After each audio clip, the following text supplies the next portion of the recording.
વાત કહેવા માંગુ છું કે દીકરીના કરિયાવરમાં થોડું ઘણું ઘટતું હોય ને તો મહેરબાની કરીને એને એમ ન કહેતા કે બાપે કરિયાવરમાં કાંઈ ન આપ્યું, કારણ કે એ બાપે એના કાજાનો કટકો તમને આપી દીધો છે, એનું ધબકતું હૃદય તમારા હાથમાં મૂકી દીધું છે, એના શરીરનો એક અંગ તમને આપી દીધો છે. આથી વિશેષ તો એ બાપ તમને શું આપે? અને સાંભળી લેજો, અહીં બેઠેલા હરેક દીકરીના બાપ તમારી દીકરીના ઘરે નજર ઝુકાવીને નહીં પણ નજર ઉઠાવીને જાય, કારણ કે એ ઘરમાં તમે જે રટણ આપ્યું છે ને એ આ દુનિયામાં કોઈ ન આપી શકે. અરે કન્યાદાનથી મોટું તો કોઈ દાન નથી સાહેબ. જો તમારે કરિયાવરમાં આપવું જ હોય ને તો દીકરીને સારા સંસ્કાર અને સારું શિક્ષણ આપજો. જો તમારી દીકરી આગળ ભણવા માંગે એને ભણવા દેજો સાહેબ. એને એમ ન કહેતા કે બેટા તારે ભણવાની જરૂર છે, અમે તો તારા માટે મોટું ઘર ગોઠવવાના છીએ, મોટા ઘરમાં તને બોલાવવાના છીએ.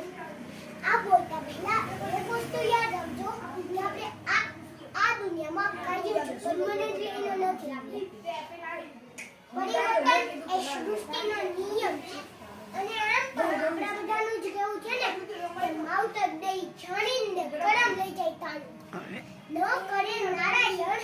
જો તમારી જીવનમાં કાંઈ પણ ખરાબ પરિસ્થિતિ આવી ને એક સંસ્કારી અને શિક્ષિત દીકરી તેના પતિ અને પરિવારનો સાથ આપીને ફરી પાછા એને ઊભા કરી શકે.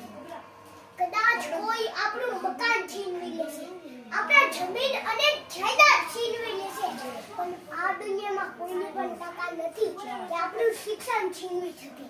શિક્ષણથી મેળવેલું આપણું જ્ઞાન, આપણું ટેલેન્ટ છીનવી શકે. સિવાય ભગવાન. જો તમારી દીકરીમાં શિક્ષણની તાકાત અને સંસ્કારોનું વાવેતર હશે ને તે શૂન્યમાંથી પણ સર્જન કરીને બતાવશે સાહેબ. બોલ ફેરા ફેરવી દે પણ ઘર નો કાવી દે હો ભાઈ. સારી કે ખરાબ પરિસ્થિતિનો સામનો તો એને પોતાને જ કરવો પડે. સારી કે ખરાબ પરિસ્થિતિનો સામનો તો એને પોતાને જ કરવો પડે. જનક રાજા પણ તેની દીકરી સીતા જોડે વનમાં નહોતા જઈ શક્યા. સીતા જોડે વનમાં નહોતા જઈ શક્યા. જનક રાજાએ પણ તેની દીકરી જોડે सीता जोड़े वनमा नहोता जा सका. अगर किसी बच्चे को उपहार ना दिया जाए तो वे थोड़ी देर रोता है. अगर किसी बच्चे को उपहार ना दिया जाए तो वे थोड़ी देर रोता है, लेकिन संस्कार ना दिया जाए तो जीवन भर रोएगा. लेकिन संस्कार ना दिया जाए तो जीवन भर रोएगा. शिक्षा कहीं से भी प्राप्त की जा सकती है, शिक्षा कहीं से भी प्राप्त की जा सकती है, लेकिन संस्कार हमेशा घर से ही मिलते हैं. लेकिन संस्कार हमेशा घर से ही मिलते हैं. अंते मारी वाणीने વિરામ આપતા પહેલા હું એટલું જ કહીશ કે દીકરી નાની હોય ને જે માંગે ને એને લઈ દેજો.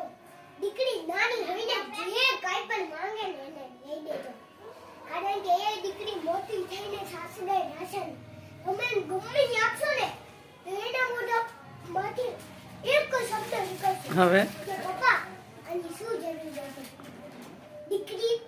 દીકરીના નસીબથી બાપ રાજ કરે છે, બાપના નસીબથી દીકરી નથી પણ દીકરીના નસીબથી બાપ રાજ કરે છે.